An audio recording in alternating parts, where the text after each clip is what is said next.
এবার বিস্ময়কর প্রযুক্তি সামনে আনলো ইরান। যে পারমাণবিক প্রযুক্তিকে মানবজাতির জন্য হুমকি বলা হয়, সেই প্রযুক্তি দিয়েই লাখো শিশুর জীবন বাঁচাচ্ছে দেশটির এই অভাবনীয় উদ্ভাবন নিয়ে বিস্তারিত জানাচ্ছেন শিহাব ইসলাম।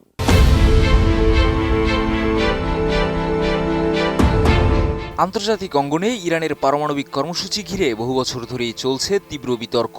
পশ্চিমা বিশ্ব যেখানে 60% সমৃদ্ধ ইউরেনিয়ামকে নিরাপত্তা ঝুঁকি হিসেবে দেখে, সেখানে ইরান দাবি করছে এই প্রযুক্তিই বাঁচাচ্ছে লাখো নবজাতকের জীবন। চিকিৎসা বিজ্ঞানে পারমাণবিক প্রযুক্তির এমন ব্যবহার ইরানের স্বাস্থ্য খাতের সক্ষমতাকে নতুন করে সামনে এনেছে।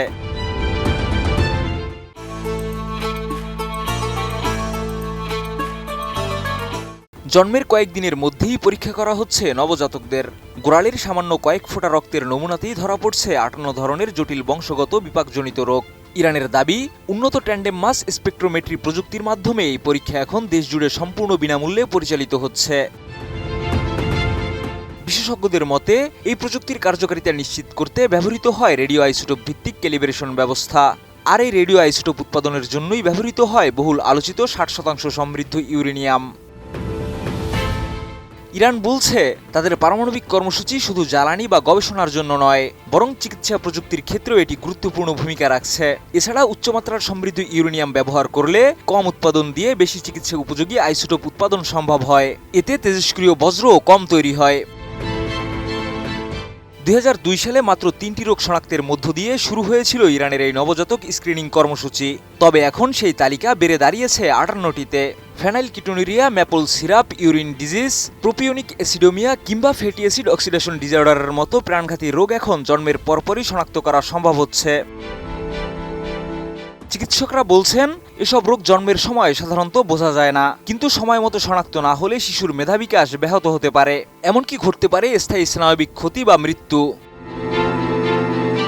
2025 সালের এক গবেষণায় ফার্স প্রদেশের 1,38,000-এর বেশি নবজাতকের উপর পরীক্ষা চালিয়ে 139টি নিশ্চিত মেটাবলিক রোগ শনাক্ত করা হয়েছে। গবেষকরা বলছেন, ইরানের এসব রোগের হার বৈশ্বিক গড়ের তুলনায় অনেক বেশি। এ কারণেই দেশটিতে নবজাতক স্ক্রিনিং শুধু একটি স্বাস্থ্যসেবা নয়, বরং জাতীয় প্রয়োজন হিসেবে দেখা হচ্ছে। ইরানের স্বাস্থ্য মন্ত্রণালয়ের তথ্যমতে, দেশটির প্রতিটি নবজাতক এখন এই কর্মসূচির আওতায় আসছে।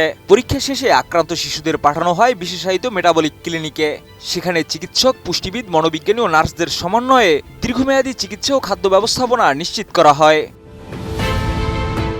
আন্তর্জাতিক পরমাণু শক্তি সংস্থা IAEA নিশ্চিত করেছে, ইরান তাদের 60% সমৃদ্ধ ইউরেনিয়ামের একটি অংশ চিকিৎসা উপযোগী মোলিবেডেনাম 99 উৎপাদনে ব্যবহার করছে। এই উৎপাদন থেকেই তৈরি হয় টেকনেশিয়াম 99M, যা বিশ্বজুড়ে কোটি কোটি চিকিৎসা পরীক্ষায় ব্যবহৃত হয়। এছাড়া ফ্লোরিন 18 এবং লুটিশিয়াম 177 উৎপাদনেও স্বনির্ভরতার দাবি করছে ইরান। দেশটি বলছে, ভবিষ্যতে আরও নতুন রোগ স্ক্রিনিংয়ের আওতায় আনা হবে।